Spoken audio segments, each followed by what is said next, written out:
Buenas tardes a todos. Mi nombre es Cristian Rafael García. Actualmente me encuentro cursando la licenciatura en Seguridad Pública en la Universidad Digital del Estado de México. Actualmente, pues bueno, les voy a presentar mi actividad integradora de la materia en Derecho Penal, impartida por la licenciada Sinaí Alejandra Bustamante Sánchez. Y pues bueno, en los próximos minutos exploraremos lo que es la historia del derecho penal en México, sus generalidades, la aplicación de la ley penal, la teoría de la pena, entre otros temas allegados. De primera instancia hay que analizar la historia justamente del derecho penal y pues sus inicios del derecho penal pues remontan desde la época precortesiana, es decir, antes de la llegada de los españoles a México. Dentro de esta época se destacan tres señoríos importantes, en este caso la cultura maya, la cultura tarasco y la cultura azteca. Todo esto, pues bueno, tenían sus propios sistemas de justicia entre ellos y pues prácticamente vamos a citar, por ejemplo, el maya, que castigaba principalmente lo que era el adulterio. El Tarasco castigaba lo que era el robo, el no ir a la guerra, la desobediencia, entre otros, ¿no? Y por último, el Azteca castigaba lo que era el adulterio, el homicidio y el robo. Ahí ya era un poquito más fuertes sus castigos. Posteriormente, pues bueno, todo tiene que evolucionar. El derecho penal evoluciona y se viene la época colonial, donde en este caso la religión católica, y esto con base a la llegada de los españoles, la religión católica toma el poder, en este caso pues de la sociedad, y era regularmente quien castigaba lo que era la rebelión, los homicidios, y su forma de castigo también era cruel. De hecho, las formas de castigo eran la horca, la hoguera, el garrote o la decapitación. ¿De acuerdo? Y obviamente, pues se viene lo que es la época de la independencia. Nos independizamos de la corona española y por ende surge un nuevo gobierno, por ende se necesitan nuevas leyes y en este caso voy a citar cuando sale la primera ley del código, cuando sale, perdón, el código penal, primer código penal en 1835, si no estoy mal. Y a la fecha de cuando salió, se ha estado haciendo evoluciones, se ha estado haciendo reestructuras para mejorar el código penal y en este caso pues para adaptarse a la nueva sociedad y obviamente a los requerimientos de la nueva sociedad. Pasando un poquito a la historia, también hay que hablar un poquito de la generalidad del derecho penal. En este caso, también hay que determinar o hay que saber qué es el derecho penal, ¿no? Porque hay muchos significados de derecho penal. Y en este caso vamos a citar a un autor, Franz von Liszt, que él nos dice que es el conjunto de leyes que determinan los delitos de las penas que el poder social impone al delincuente. Esa es la definición que él nos da. Posteriormente, hay que ver también el derecho penal como derecho penal sustantivo y derecho penal adjetivo. ¿A qué se refiere el sustantivo? En este caso, es la forma de describir las conductas que van a ser consideradas como delito, es decir, qué es lo que se castiga, ¿de acuerdo? En pocas palabras. Y el derecho penal adjetivo se refiere básicamente a cómo se va a castigar el delito que se está determinando. ¿De acuerdo? Y para ello, pues también se ayuda de ciertas ciencias para determinar pues, delitos, en este caso apoyarse. Como primera instancia vamos a citar a lo que es la criminología, que pues en este caso es la que estudia el delito desde una perspectiva social, analizando sus causas y consecuencias. Posteriormente a ello hay que citar también lo que es la medicina legal, que se utiliza para determinar las causas de muerte, establecer las lesiones y en este caso realizar peritajes, que en muchas ocasiones hemos escuchado ese término, ¿no? Cuando pasa un suceso, tenemos que esperar a que lleguen los peritos para que pues ellos determinen lo que sucedió. Posteriormente a ello, hay que citar también lo que es la psicología forense, que es la que nos ayuda a evaluar la capacidad mental de los imputados. ¿De acuerdo? Y como último recurso, vamos a citar también lo que es la criminalística. La criminalística es la encargada, o la disciplina encargada, de recolectar y analizar las evidencias de un delito, en este caso, o de un suceso. Hablando de eso, también es importante mencionar que también se vale el derecho penal de ciertas fuentes, como es la constitución política, que bien sabemos que la constitución política, pues no hay ninguna ley que pase por encima de la constitución política. Puede haber más leyes, pero la constitución política pues es la principal de todas, ¿no? Y es quien establece los derechos y las garantías de los ciudadanos. Posteriormente a ello, pues bueno, se vienen los códigos penales, que son leyes que establecen los delitos y las penas correspondientes. Eh, Luego hay que citar también lo que son las leyes especiales, o sea que además del Código Penal existen más leyes, como por ejemplo que es la ley de impuestos, la ley del ICR, la ley del IVA, la ley de drogas, la ley de violencia de género, la ley de delitos informáticos, entre otras leyes, porque son muchísimas leyes. Luego citamos lo que es la jurisprudencia. La jurisprudencia se refiere a las decisiones judiciales previas que se han dictado en casos similares y que se establecen precedentes legales. Es básicamente la experiencia que se ha tenido con casos iguales o similares, ¿no? Y pues bueno, en este caso, hablando de delitos y aplicación de penas, también hay que saber qué es un delito, qué es lo que estamos llamando como delito. Y bien se sabe que un delito es la acción u omisión que viola la ley penal. En este caso, pues también se tiene que castigar, obviamente todo delito se castiga. Y la aplicación de la ley penal es el proceso en el cual se impone un castigo correspondiente al individuo que ha cometido un delito. ¿De acuerdo? Y en este caso, pues hay que ver tres naturalezas de la ley penal. Lo que es la validez espacial, temporal y personal. ¿De acuerdo?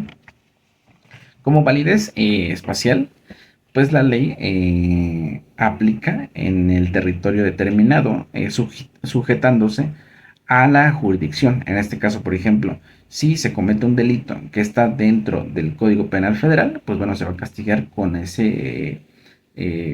obviamente con las características que determinan el Código Penal Federal. Si se comete un delito que en este caso tiene que intervenir el Código Penal Estatal, pues se castiga de acuerdo a lo que indica. Y por último tenemos el municipal, pero en este caso no hay un código municipal, código penal municipal. En este caso aplica lo que es el bando municipal. Todos los municipios pues tienen su bando municipal y obviamente pues se castiga de acuerdo a las infracciones de ese mismo bando, ¿no? Posteriormente la validez temporal. La validez temporal pues es el tiempo que determina o el tiempo de vigencia establecido por la legislación que nos dice, ¿sabes qué? Se castigue con 5 años de cárcel, un ejemplo, ¿no? O otro castigo, ¿no? Similar. Y la validez personal, aquí es muy importante destacar que aquí nos dice que ninguna persona o ninguna condición personal puede oponerse a la aplicación indistinta de las leyes penales. A excepción del fuero constitucional, los gobernadores, los diputados, etcétera, ¿no? De hecho, a ellos sí se les castiga, pero de diferente manera. ¿Por qué? Porque ellos llevan un proceso diferente, ¿de acuerdo? Pero a todos se les aplica la ley. También hay que destacar lo que es la responsabilidad adquiriente del delito, ¿no? En este caso vamos a destacar la imputabilidad, que pues nos indica que una persona entiende que su acción afecta a otra persona, o sea que está consciente que cierta acción afecta a un tercero. El inimputable es todo lo contrario, ¿no? Que no sabe que la acción que está realizando pues puede traer consecuencias o serias consecuencias a un tercero. Y en este caso podemos hacer mención que a lo mejor es una persona que carece de sus facultades mentales. La culpabilidad, vamos a citar también que es un concepto, en este caso, que la persona no tiene la intención de provocar una lesión del derecho, es decir, de violar el derecho. Ejemplo, vamos a citar un ejemplo muy rápido. Un sujeto va manejando una motocicleta a, no sé, a 150 kilómetros por hora, pero la carretera donde viaja, pues bueno, determina que la velocidad máxima es de 100 kilómetros. Y por desgracia, pues bueno, atropella a un peatón y pues se lesiona. Aquí se declara prácticamente la parte de la culpabilidad, es decir, que el sujeto pudo haber evitado que esa situación sucediera, sin embargo no lo realizó y pues bueno, en este caso citamos lo que es la culpabilidad. Lo que también se cita y es muy importante es la participación para la cooperación dolosa en un delito, ¿no? En este caso vamos a citar un ejemplo muy sencillo. Ejemplo, hay unos ladrones que van a asaltar un banco, pero contratan un taxi. A lo mejor el taxi no participa en el asalto, pero sí es el que se los lleva al banco. ¿De acuerdo? A lo mejor el taxista no fue a asaltar el banco directamente, pero sí participó. Entonces ya estamos haciendo un ejemplo de esta parte de este concepto que lo relacionamos con la participación. Y por último, pues bueno, vamos a comentar un poquito de la teoría de las penas y su aplicación. Es un tema muy importante. En este caso, pues sabemos que hay que destacar, perdón, que la pena, pues es la sanción impuesta por el Código Penal por la comisión de un delito. Para ello, pues también hay que tener en cuenta que la pena debe ser coercitiva, es decir, que a nadie nos gusta que nos castiguen para empezar, un ejemplo, ¿no? Entonces la pena, creo que a nadie le gustaría que les pongan una pena por algo que a lo mejor hicieron, ¿no? Un castigo. La pena debe ser reparadora, es decir, que debe de resarcir el daño que se realizó. Debe ser preventiva y, pues bueno, el concepto es muy claro, ¿no? Prevenir que vuelva a ocurrir ese mismo suceso. Y debe ser ejemplarizante, es decir, que debe servir como ejemplo para demás generaciones. ¿De acuerdo? Y también, pues en este caso, hay que hablar un poquito de la extinción de la pena, cómo surge y por qué, ¿no? Y pues bueno, les voy a mostrar gráficamente, pues un pequeño gráfico eh, de las razones por las cuales se puede extinguir la pena. La primera, pues vamos a hablar un poquito del cumplimiento de la pena, es decir, si el delincuente ya cumplió sus 5 años de prisión, ya no hay razón por la cual siga estando en prisión. La segunda es por la muerte del delincuente, es decir, se murió el delincuente, pues ahí se acabó todo, ¿no? Pero a excepción de, en este caso, de la reparación del daño. Obviamente, si se tiene que reparar el daño, pues a lo mejor los familiares son los que tienen que este, cubrir esa parte. La amnistía, pues prácticamente es un proceso que hace desaparecer la criminalidad de un hecho, excepto la reparación de un daño.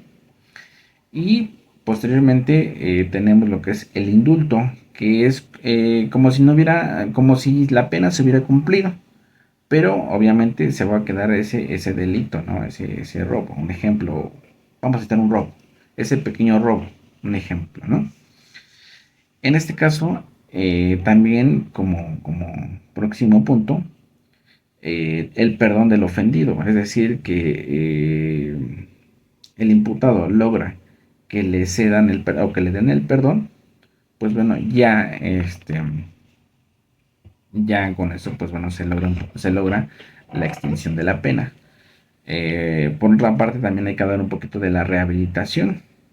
Cuando esta prácticamente no extingue la acción, solo el derecho de la acción de la pena. Obviamente, pues tiene que el imputado tiene que ir a una rehabilitación psicológica y pues obviamente todo lo que dicte la autoridad, ¿de acuerdo? Posteriormente hablamos de la prescripción. Es la que hace desaparecer en el derecho del Estado eh, para reseguir o ejecutar la pena, pero no elimina el delito, ¿de acuerdo? Como otro punto también, la vigencia y aplicación de la ley, de una ley más favorable. Es decir, para empezar, si hubo una vigencia de 5 años y ya se terminaron los 5 años, perfecto, ¿no? Ya puede salir el detenido. Y obviamente si se aplica, si hay alguna ley que le favorezca al detenido, pues quizá pueda apelar por ello. Y bueno, ese es un punto. El otro sería la existencia de una sentencia anterior juzgada. Y ya que hay un famoso dicho que dice que nadie puede ser juzgado dos veces por el mismo delito. Es decir, si antes ya se dictó una sentencia en un proceso y, y hay una relación con la misma persona por dos o más hechos que vinculan a la persona eh, o a la víctima, ya no se puede volver a juzgar dos veces, ¿de acuerdo? Y por último punto hay que también citar lo que es la extinción de medidas inimputables. Cuando el inimputable, sujeto a una medida de tratamiento, se encuentra prófugo y posteriormente es detenido y se acredita que esta persona no corresponde con las declaraciones que en su momento, en un inicio se dieron. En este caso, pues también, obviamente, pues ya se somete a un sistema diferente al que originalmente pues estaba sujeto. ¿De acuerdo? Entonces, en este caso, pues, eh, ese es mi tema principal. Son mis temas principales.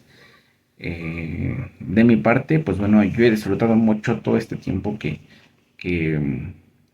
he recibido las clases por parte de la licenciada Sinaí.